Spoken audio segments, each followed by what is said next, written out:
I would like to just go over two items that I would like, particularly new entrants to the stock market, to ponder just a bit before they try and do 30 or 40 trades a day in order to profit from what looks like a very easy game. So I would like to go to slide L1. So look that up. And on March 31st, I ran off a list of the 20 largest companies in the world by stock market value. Those names, a good many of which will be familiar to you, but they were led by Apple at slightly over $2 trillion. And they went down to the number 20th was worth 330 odd billion. But those are the 20 largest companies in the world by market value on March 31st. Now, if I had I was hoping I could get a little quiz machine so I could have everybody weigh in on this answer, and we could flash it up a little later, but proved technically impossible but what I would like you to do is look at that list. Starts off with Apple. Saudi Aramco is a pretty kind of a specialized company. It's I don't know whether it's 95% owned by the government or what, but it's essentially a country that's for sale there in terms of that business. But the top 6 companies, 5 of them are American. So when you hear people say that America hasn't, it's not working very well or something of the sort, in the whole world, of the 6 top companies in value, 5 of them are in the United States. And if you think about it, we talked a little about this last year, but in 1790, we had 1/2% of the world's population. And a little less, we had 4 million people, 3.9 million people. 600,000 of them were slaves. Ireland had more people than the United States had. Russia had 5 times as many people as the U.S. did. Ukraine had twice as many people as the United States. So here we were. But what did we have? We had a map for the future, an aspirational map that somehow now only after the Constitution, 232 years later, leaves us with 5 of the top 6 companies in the world. It's not an accident. And it's not because we were way smarter, way stronger, anything of the sort. We had good soil, decent climate. But so some of those other countries I named. And the system has worked unbelievably well. Just imagine thinking of 5 of the top 6 companies in the world ending up with a country that started with 0.5% of the population just a few hundred years ago. But what I would like you to do is look at that list for a minute or two, if you want to, and then make an estimate, make your own guess. How many of those companies are going to be on the list 30 years from now? Here they are, these powerhouses. And how many would you guess are going to be on the list? Well, it's not going to be all 20. It may not even be all 20 today or tomorrow. This was March 31st. What would you guess? And think about that yourself. Would you put on 5, 8? Well, whatever it would be, I would now invite you to look at slide 2, or L2, which goes back a little more than 30 years, and look at the top 20 from 1989.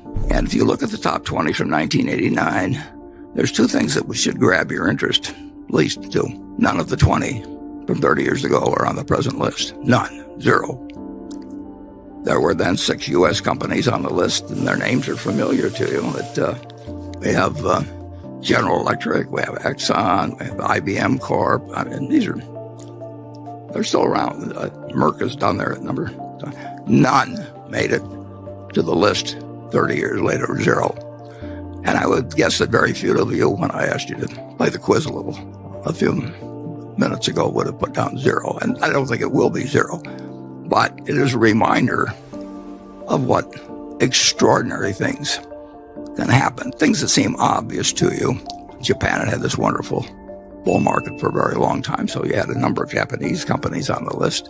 Today there are none. And the United States had the 6. Now we have 13. But they aren't the same 6. I would invite you to think about one other thing as you look at this list. 1989 was not the Dark Ages. I mean, we weren't just discovering capitalism or anything else. people thought they knew a lot about the stock market and the efficient market theory was in, and it was not a backward time. And if you look, the top company at that time had a market value of 100 billion, 104 billion. So the largest company in the world, Tidal, in just a shade over 30 years, has gone from 100 billion to 2 trillion. At the bottom, the number 20 has gone from 34 billion to something a little over 10 times that. Well, that tells you something about what's happened with equality, which is a hot subject in this country. It tells you a little bit about inflation, but this was not a highly inflationary period as a whole. But it tells you that capitalism has worked incredibly well, especially for the capitalists. And it's a pretty astounding number. Do you think it could be repeated now, that 30 years from now, that you could take 2 trillion for Apple and multiply any company and come up with 30 times that for the leader? It seems impossible, and maybe it is impossible. But we were just as sure of ourselves as investors and Wall Street was in 1989 as we are today. But the world can change in very, very dramatic ways. And I'll just give you one other example you might ponder. This is when you start feeling too sure of yourself. One thing it shows, incidentally, is that it's a great argument for index funds, is that, the main thing to do was to be aboard the ship, a ship.